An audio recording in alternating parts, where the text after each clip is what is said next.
Bywater, and I'm here with the peer mediators and Mr. Lindstrom, and we're going to teach you about Pink Shirt Day, Stand Up to Bullying. We're going to tell you the differences between bullying and conflict. We're going to tell you what to do, how to recognize, how to refuse, and how to report. And finally, we're going to take a pledge at the end that we will be heroes and we will stand up to bullying. All right, what I want you to do first is I would like to have you think about this for 1 second. If you have seen bullying at your school, if you've ever seen bullying in the time that you've been at your school, I want you to stand up right now. Good, most of you are standing up. Looks like everybody's standing up. This means that everybody here has seen bullying at some time. Now I want you to stay standing if you would like to see bullying end at your school. Okay. I'm not seeing anybody sit down, so you're all on board with ending bullying. So let's make that happen. We can start today, all right? So the peer mediators, who they are, they're a group of students that are trained to help other students solve problems peacefully. Here at Marigold, we have our own peer mediators. Conflict is a normal part of life. Students are responsible, people that can solve their own problems. And even when there is a problem, you can be nice and empathetic. So these are our model students, and we want them to model positive behavior. We want them to help you. They are your resources on campus. So who knows what Pink Shirt Day is? You do? Okay, can you give us a little thought on it? So at this point, students will be talking about what Pink Shirt Day is, their understanding. So exactly right. What we have is that a number of years ago in Canada, there was a student that showed up for his first day at high school, 9th grader, wearing a pink shirt. And just because he was wearing a pink shirt, he got harassed by other students. So these two boys heard about this, and they decided they were going to do something about it. They decided that this is not who we want our high school to be. This is not the community we want to live in. So they went out, purchased a bunch of pink shirts, brought them to school, handed them out to other students, and guess what the message was? It's that we're all in this together. We don't harass each other for pink shirts, and that, of course, generalizes to other things. We don't harass each other, period. We don't tease, we don't bully. That's not who we are. We're here to support one another. And that's where Pink Shirt Day started, and then it became an international phenomenon. And we brought it to Chico here 3 years ago, and so this is our 3rd year doing Pink Shirt Day. And look around right now, you guys are making it happen, so thank you for doing that. All right, so now let's move on to bullying. What is bullying? What is the definition? Bullying is unfair, it is one-sided, and it happens when someone keeps hurting, frightening, or threatening someone on purpose. And there are 3 parts that go with that. There's power. One person is gaining power over the other. There's intention. The person in power wants to hurt the other person with their words, with their actions, and repetition. It happens often. A lot of the times, things get labeled as bullying so quickly, but until they have these 3 components, that's when you can put this label on it. Are there any questions so far? Good. So let me ask you guys a question about this. So power is the first thing. What are some ways that you've seen people have power? Yes? Well, this girl has a cell phone, and it's a really fancy cell phone. And there's a couple other girls that have a really fancy cell phone, but my parents can't really afford one for me, so they don't let me hang out with them because I can't share pictures and I can't share messages back and forth with them. And it really makes me feel left out. And every time I ask if I could, be a part or do something, well, I didn't get their text message, and they don't let me play. So tech would be one way of having power. I've got something that you don't have. And that could be a couple of ways. One is just leaving you out like that, and another would be to say mean things online with your tech. So another form of power. How about the bigger kid that beats up the little kids, the 6th graders picking on the 3rd graders? That's a perfect example of what physical power would be like. What's another kind of power?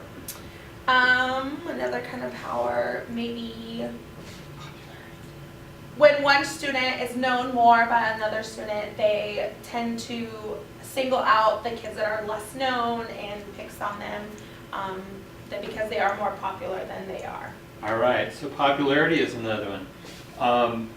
smartness. I can tease you because maybe I know spelling words better than you do, or maybe I'm a better athlete than you. So there's lots of different kinds of power that people abuse, and they use their intention then to hurt somebody.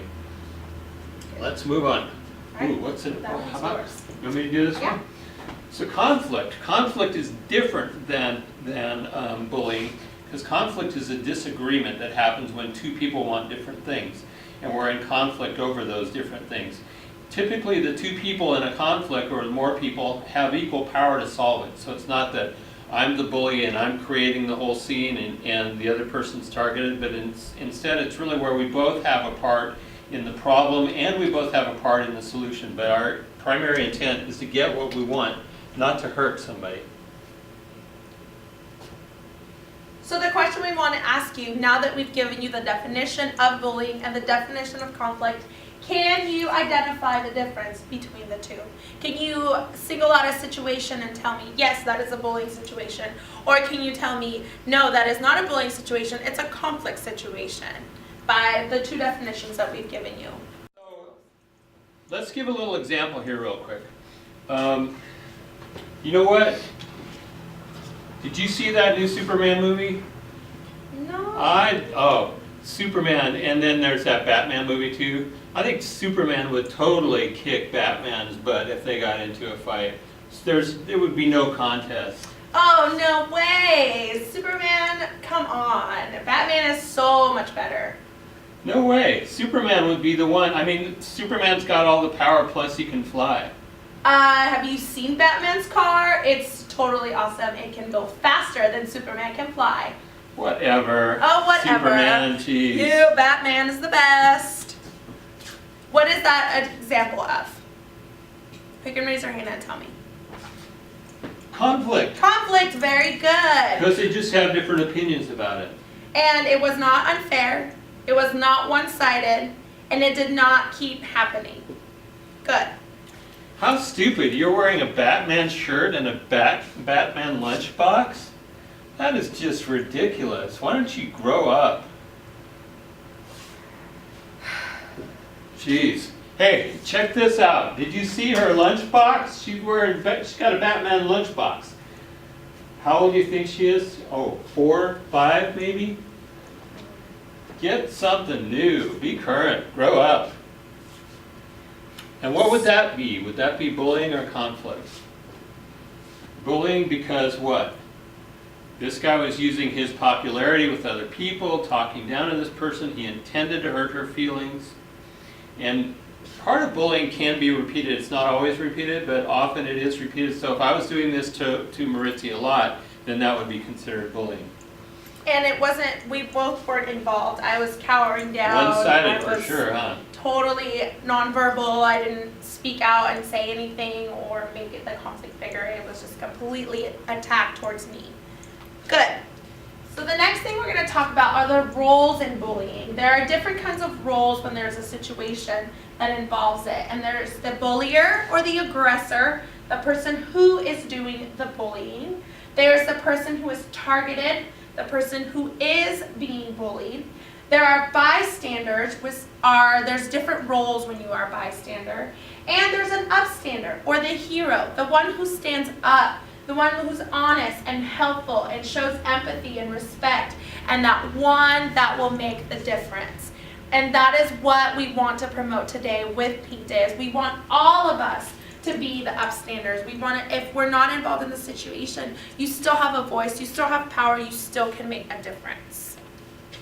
So Scott, tell us about what are some of the things we can do to stop bullying. With the stopping bullying, we talk about 3 R's, and I think some of you guys have heard of it. How many of you recognize the 3 R's? Okay, several of you do, not everybody. So we're going to go through the 3 R's real quickly. And the 3 R's are the recognize, the refuse, and the report. And when we get to those, we'll explain them a little bit more. But first, the recognition is we need to know when it is bullying and when it's not. So we've already talked about that, what the 3 components are of bullying. The first component is what? Yes, power, perfect. Second component is, yes, they intended to hurt. Third component is that it's repeated. Excellent, thank you so much. So we've got the recognition down. Now, think about if you're in the bullying situation, either you're the person being targeted or the person that's watching it, so you're a bystander. If you feel safe, then what we want you to do is refuse. So what you do when you refuse is you become assertive. You stand up straight and tall, you look at the person in the face and you say, that's bullying, I don't like it, you need to stop. I want you to stop. So that would be one way to refuse. Now you may feel though, and often is the case, when in bullying, you feel disempowered, you feel smaller, you feel like if you step up that you're going to get hurt, just like the person that's being targeted is going to get hurt. So you may feel like, I just don't feel strong enough to do that right now. A couple of things that can happen. One is that I can go and report. So here's where we talk about something that's a little different between reporting and tattling or snitching. So here we're going to talk about reporting. Is that one of our slides? No, it's not. So in the case of reporting, it's keeping somebody safe. If there's a fire going on, you see a house on fire, if you go and call 911, you're reporting something because there's safety involved. Somebody might be in danger over there, so you're trying to help. Same way with bullying. There's a safety issue involved. Somebody is being hurt intentionally. And mental health issues, that hurting emotionally, is every bit as important as physical hurting. So somebody's being hurt, so you're going to try to get help by reporting to an. So remember we were talking about how bullying is often repeated? So this is an important piece because when you report, that usually is being done so you can help prevent it in the future. So it's not just to catch the person now, but it's really so that we can get an adult in the location at the time that the bullying is happening in the future so that it won't happen again. And sometimes it's a matter of that adult then being able to talk to the student that was doing the bullying to prevent it from the future. A lot of times reporting won't stop it right in that moment, but it will help to stop it for the future. So what we want to do in terms of the reporting and when we do the refusing and reporting is we want you all to start stepping up. We want you to move from being bystanders who just watch to being bystanders who step up and become upstanders or heroes or positive bystanders. So we want you to be the ones who are empathic and respectful and know that only one person can make a difference. And that person can be you. We want you to be the bystander that steps up. And that's what our pledge is about today. We're going to take a pledge now together. And I'd like you all to stand up with me if you would. If you're willing to stand up against bullying, please stand right now and repeat this bullying pledge with us. I will not bully others. I will not bully others. At this point, typically the class is not going to be real excited. So what you're going to do as your presenter is you're going to say, I want to hear this with passion and excitement because this world is going to be a better place if we can stop bullying. So I want you to really join with me and be the one right now that stands up. I will not bully others. I will not bully others. I will try to help students who are bullied. I will try to, so we're going to go through the pledge that way. I will try to include students who are left out. If I know that someone is being bullied, I will tell an adult at school and at home. I will refuse. So that's what we're going to be doing with our pledge here. This may or may not be the pledge you actually use at your school. So thank you all for joining us and standing up to bullying today. Thanks for taking the pledge, and thanks for making the world a better place.